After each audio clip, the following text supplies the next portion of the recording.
Assalamualaikum warahmatullahi wabarakatuh. Saya Reda Izafirna dari kelas 4A Pendidikan Bahasa Indonesia dengan NIM 12111220064. Pada kesempatan kali ini saya akan menyampaikan salah satu materi dari sosiolinguistik dan saya memilih materi mengenai pembakuan bahasa. Video ini dibuat untuk ujian akhir semester yang diampu oleh Ibu Rizky Erdayani, SPD MPD. Baiklah, saya akan menjelaskan beberapa subjudul mengenai pembakuan bahasa ini. Yang pertama, tentang bahasa baku. Pada subjudul yang kedua, saya akan menjelaskan mengenai fungsi bahasa baku. Kemudian, pada subjudul yang ketiga, saya akan menjelaskan mengenai pemilihan ragam baku. Dan pada subjudul yang keempat, saya akan menjelaskan mengenai bahasa Indonesia baku. Baik, kita masuk pada subjudul yang pertama, mengenai bahasa baku. Berbicara tentang bahasa baku atau lebih tepat disebut ragam bahasa baku dan bahasa non-baku, berarti kita itu membicarakan tentang variasi bahasa. Karena yang disebut bahasa baku itu adalah salah satu variasi bahasa atau dari sekian banyak variasi yang diangkat dan disepakati sebagai ragam bahasa yang akan dijadikan tolak ukur sebagai bahasa yang baik dan benar dalam komunikasi yang bersifat resmi baik secara lisan maupun tulisan.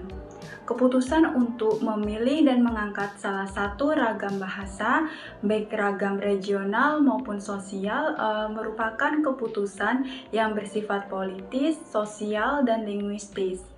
Nah, disebut keputusan politis karena menyangkut strategi politik yang berkaitan dengan kehidupan bangsa dan negara secara nasional di masa-masa mendatang.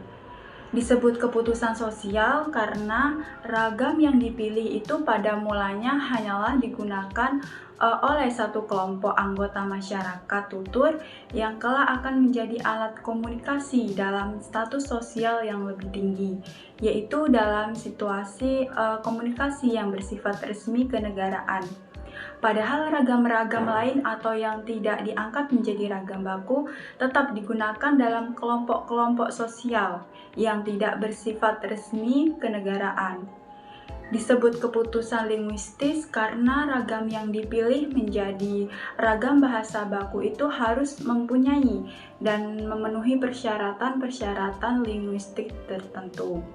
Artinya, dilihat dari segi linguistik, ragam bahasa itu mempunyai kepadaan dalam hal tata bunyi, tata bentuk atau morfologi, tata kalimat atau sintaksis, dan tata kata atau leksikon.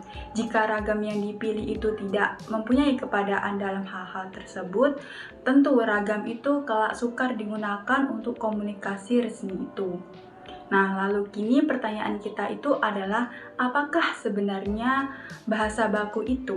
Baiklah, kita lihat pendapat beberapa pakar. Menurut Halim tahun 1980 mengatakan bahwa bahasa baku adalah ragam bahasa yang dilembagakan dan diakui oleh sebagian warga masyarakat. Pemakaiannya sebagai ragam resmi dan sebagai kerangka rujukan norma bahasa dan penggunaannya. Sedangkan ragam yang tidak baku adalah ragam yang tidak dilembagakan dan ditandai oleh ciri-ciri yang menyimpang dari norma bahasa baku. Sebagai kerangka rujukan, ragam baku ditandai oleh norma dan kaidah yang digunakan sebagai pengukur benar atau tidaknya penggunaan bahasa. Nah, kemudian menurut Hartaman dan Strock tahun 1972 halaman 218 mengatakan bahwa bahasa baku adalah ragam bahasa yang secara sosial lebih digandrungi, seringkali lebih berdasarkan pada ujaran orang-orang yang berpendidikan di dalam dan di sekitar pusat kebudayaan dan atau politik sosial masyarakat tutur. Selanjutnya, kita itu memasuki pada subjudul yang kedua, yaitu tentang fungsi bahasa baku. Fungsi bahasa baku ini diantaranya yang pertama ada fungsi pemersatu. Yang dimaksud dengan fungsi pemersatu adalah kesanggupan bahasa baku untuk menghilangkan perbedaan variasi dalam masyarakat dan membuat terciptanya kesatuan masyarakat tutur dalam bentuk minimal, memperkecil adanya perbedaan variasi dialektal dan menyatukan masyarakat tutur yang berbeda dialeknya. Fungsi yang kedua yaitu fungsi pemisah. Nah, yang dimaksud dengan fungsi pemisah adalah bahwa ragam bahasa baku itu dapat memisahkan atau membedakan penggunaan ragam bahasa tersebut untuk situasi yang formal dan yang tidak formal. Para penutur harus bisa menemukan kapan dia harus menggunakan ragam yang baku dan kapan pula yang tidak baku. Selanjutnya yaitu fungsi yang ketiga adalah fungsi harga diri. Yang dimaksud dengan fungsi harga diri bahwa pemakai ragam baku itu akan memiliki perasaan harga diri yang lebih tinggi daripada yang tidak dapat menggunakannya. Sebab ragam bahasa baku biasanya tidak dapat dipelajari dari lingkungan keluarga atau lingkungan hidup sehari-hari. Ragam bahasa baku hanya dapat dicapai melalui pendidikan formal yang tidak menguasai ragam baku, tentu tidak dapat masuk ke dalam situasi-situasi formal di mana ragam baku itu harus digunakan. Kemudian fungsi yang keempat yaitu fungsi kerangka acuan. Nah, yang dimaksud dengan fungsi kerangka acuan adalah bahwa ragam bahasa baku itu akan dijadikan tolak ukur untuk norma pemakaian bahasa yang baik dan benar secara umum. Selanjutnya kita memasuki pada subjudul yang ketiga, yaitu tentang pemilihan ragam baku. Sebenarnya banyak dasar atau kriteria yang dapat digunakan untuk menentukan atau memilih sebuah ragam menjadi ragam bahasa baku. Dasar atau kriteria itu antara lain 1. Otoritas, 2. Bahasa penulis-penulis terkenal, 3. Demokrasi, 4. Logika, dan 5. Bahasa orang-orang yang dianggap terkemuka dalam masyarakat. Dasar otoritas maksudnya penentuan baku atau tidak baku berdasar pada kewenangan orang yang dianggap ahli atau pada kewenangan buku tata bahasa atau kamus. Dasar bahasa penulis-penulis terkenal maksudnya seperti dikatakan Alice Jahbana dalam Robin 1971, dalam bahasa dari para penulis terkenal sebaiknya digunakan untuk menjadi patokan bahasa yang baku. Kalau dasar bahasa para penulis terkenal yang dijadikan bahasa baku, maka akan terlihat adanya 3 macam kelemahan dasar demokrasi, maksudnya untuk menentukan bentuk bahasa yang benar dan tidak benar, atau baku dan tidak baku. Tentunya kita harus menggunakan dasar statistik. Dasar logika, maksudnya dalam penentu baku dan tidak baku digunakan pemikiran logika, bisa diterima akal atau tidak.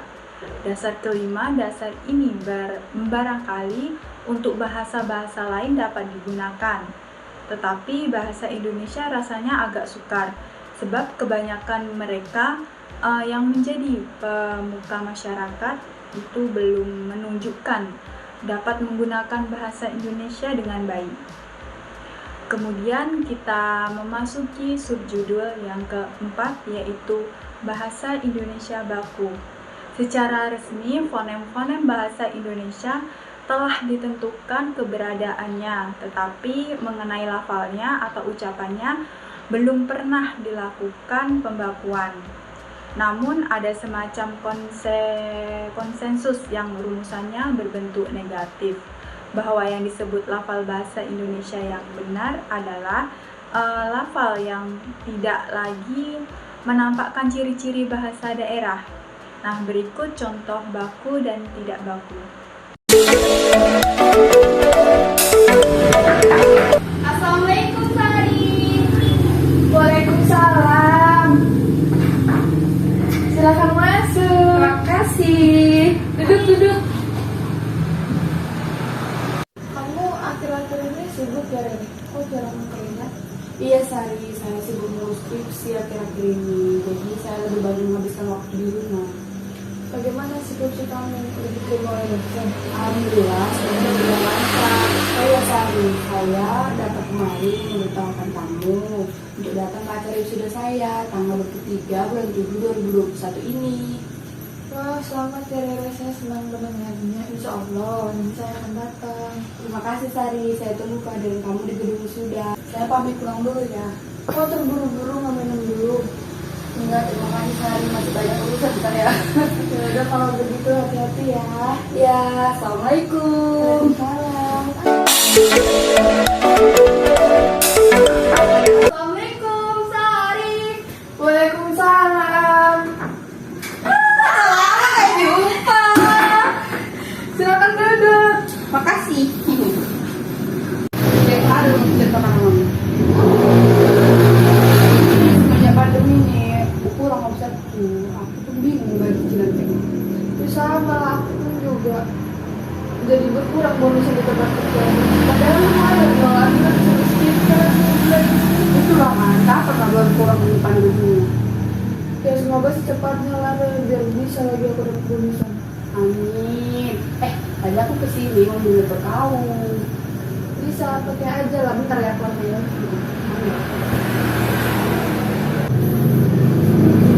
Pakai aja. Aku pinjam dulu lah ya, soal zaman juga. Soalnya banyak hal. Ya nggak apa-apa, aku juga lagi nggak pakai kok. Itulah. Iya. Ya udah, aku pulang dulu ya. Ya, hati-hati ya. Ya, Assalamualaikum. Kalau Anda perhatikan dan bandingkan struktur kalimat yang diucapkan pada pemeran contoh tersebut, maka Anda akan bisa memahami aturan gramatikal bahasa baku yang ada dalam bahasa Indonesia. Perlu dicatat, seringkali bahasa baku harus meminjam unsur lesika dari kosakata tidak baku karena memang diperlukan. Sepanjang memang diperlukan karena belum ada padanya dalam kosakata bahasa baku, maka hal itu tidak menjadi soal. Unsur lesikal itu bisa saja diperlukan sebagai unsur pinjaman atau serapan. Artinya, aturan mengenai unsur pinjaman dapat dikenakan kepada kosakata tidak baku. Baiklah, hanya itu penyampaian video dari saya. Lebih dan kurang saya mohon maaf. Wassalamualaikum warahmatullahi wabarakatuh.